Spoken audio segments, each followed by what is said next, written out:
I have just received the 4 new shades of velvet lipsticks from Eldridge, one of the new lip glosses, the matching lip liners, and in this video I'm going to swatch them, apply them on me, and compare them with other shades from Lisa and other lipsticks in my collection.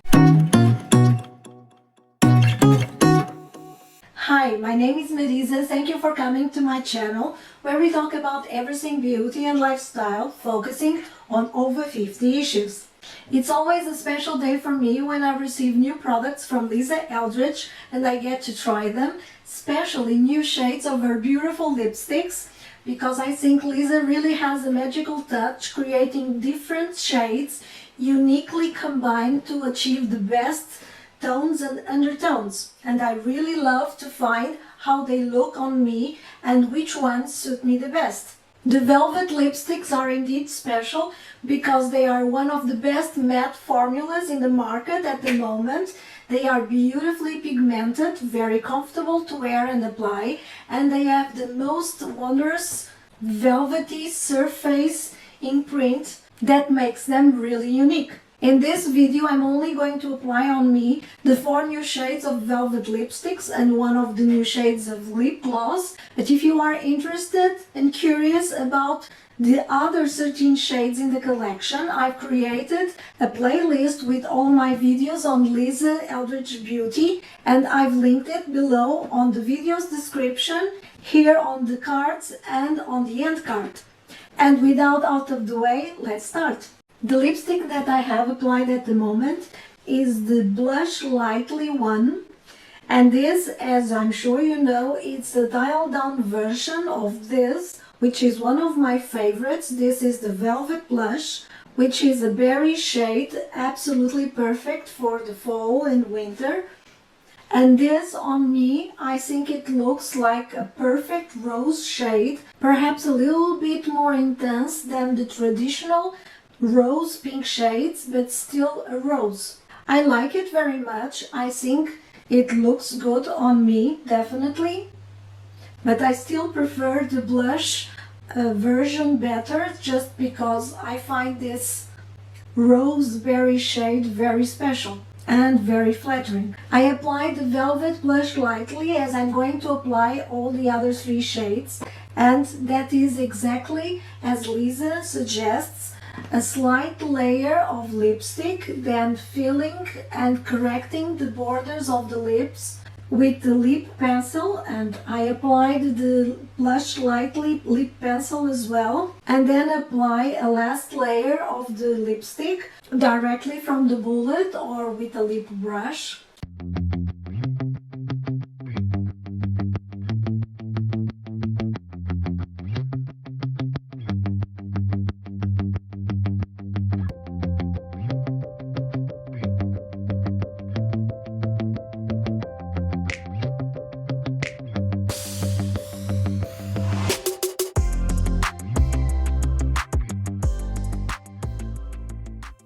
And I think they match very well the blush from Eldridge, Dante's Dream, which is not the traditional pink. This is more of a muted rosewood pink. These 3 are a match made in heaven. If you ask me, how does Blush Lightly compares? I've swatched here in my arm Blush Lightly, and directly below you have Blush, and you can see the difference in intensity between the 2.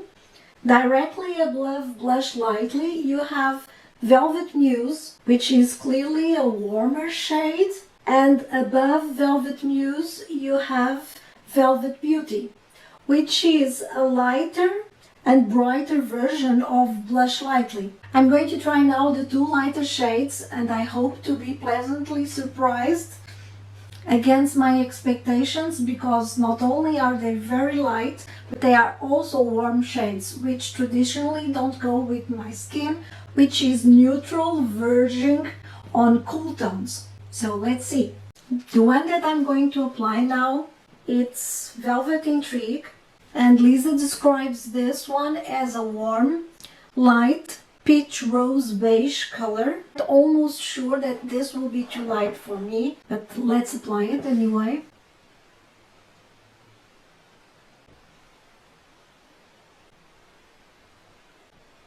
And I'm going to apply this one with the lip pencil Velvet Affair, which is slightly darker. And this was the technique that Lisa used as well, because she mentioned in her video that she also finds this one a little bit too light for her.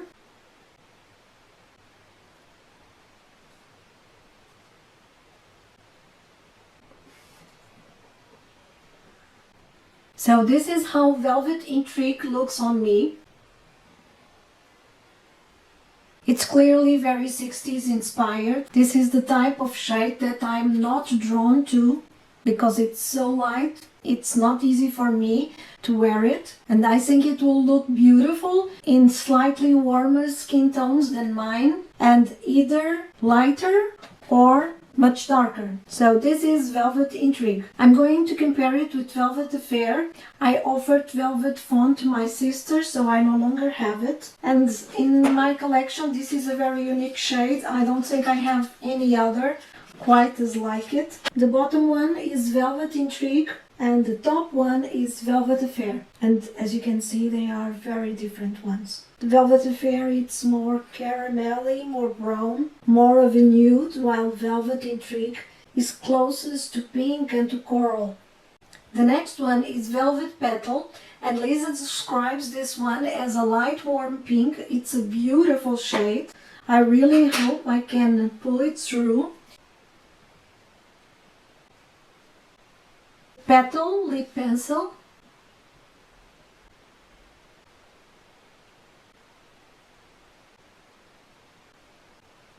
So this is how Velvet Petal looks on me. I find it a very spring-like shade that really brings life to the face. A very feminine, sweet shade. And I think this one will be particularly suited as well to more neutral, warmer skin tones than mine. But I also like to see it in me.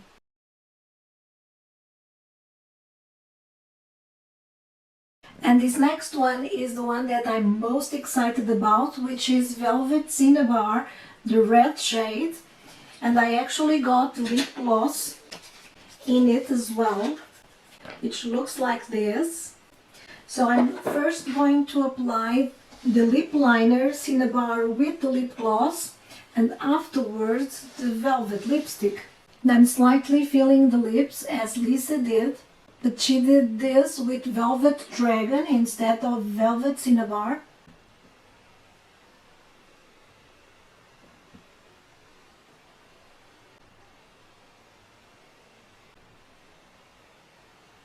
This is of course a red-orange shade, but because it's deeper, I find it more wearable, for me at least.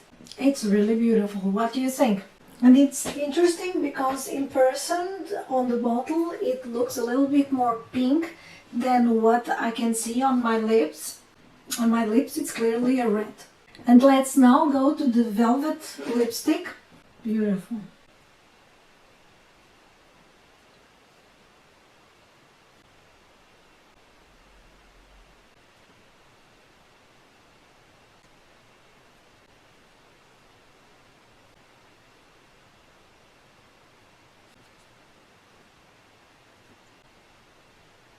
The intensity of color of this shade is truly extraordinary. Definitely my favorite one. Reds are and will always be my favorite shades of lipstick. And this is a very original one. I love it.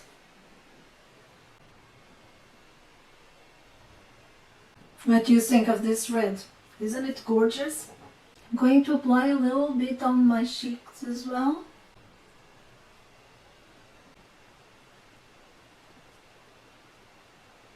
Just have to touch very lightly with your finger on the lipstick, and the pigmentation on your cheeks will be immediate. And I'm going to swatch it against Velvet Jazz and Velvet Dragon to see the difference. 5 swatches. In the middle is Velvet Cinnabar. Directly below it's Velvet Dragon, which clearly is much more orange. And below that is Velvet Morning, which is a red-orange lipstick, and compared with the other ones almost has a little bit of neon in it. Very interesting. On top of Velvet Cinnabar is Velvet Jazz, and I was thought they would look closer. And now that I'm seeing them swatched side by side, I can see that they are very different. And here on top, it's Velvet Decade. This Velvet Cinnabar is really unique and it's really flattering. I really love it. Let me show you now some other swatches.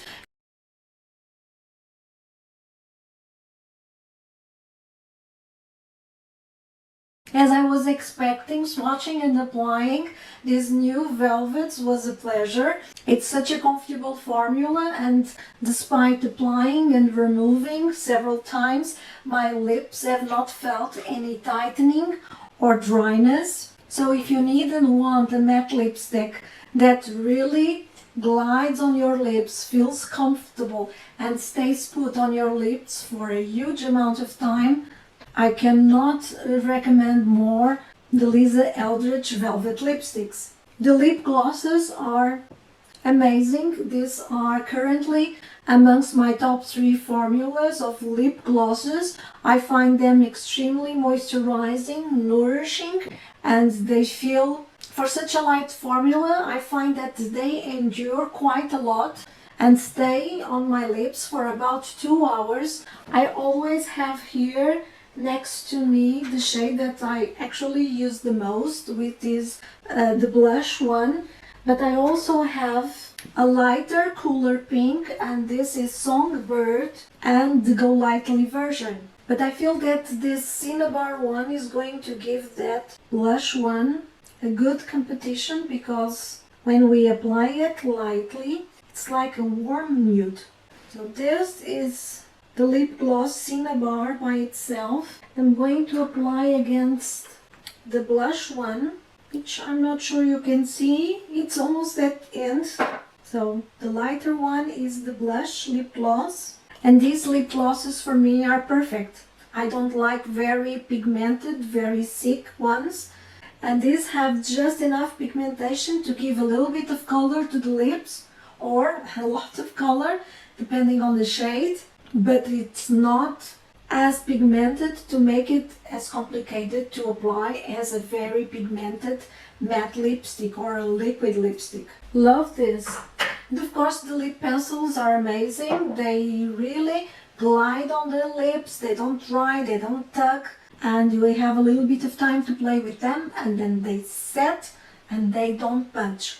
For us mature ladies that have fine lines coming out from our vermilion borders, these lip pencils are definitely a great help when we want to use very pigmented lipsticks like these ones from Lisa Eldridge, the ones from Pat McGrath, or when we have those very comfortable, very emollient lipsticks, but that can be a little bit of danger and are a little bit more complicated to wear, because we need to ensure that they don't run out from the proper borders. So I'm very happy with these lip pencils. Of course, the sad part from this latest launch is that from all the 4 new velvet shades, only Velvet Intrigue is currently available, and I checked Lisa Eldridge site this morning, and on the lip glosses, Cinnabar is no longer available, and Petal, same thing. So let's hope that she comes out with a restock pretty soon. May we dream that she restocks them together with the new foundation? We can only hope. And I hope you found this video helpful and enjoyable. If you did like it, please give it a thumbs up and share it with your friends. It really helps my channel to grow. I would like to thank you for the time that you have just spent with me. Thank you for subscribing and joining my beauty group. Until next time, bye!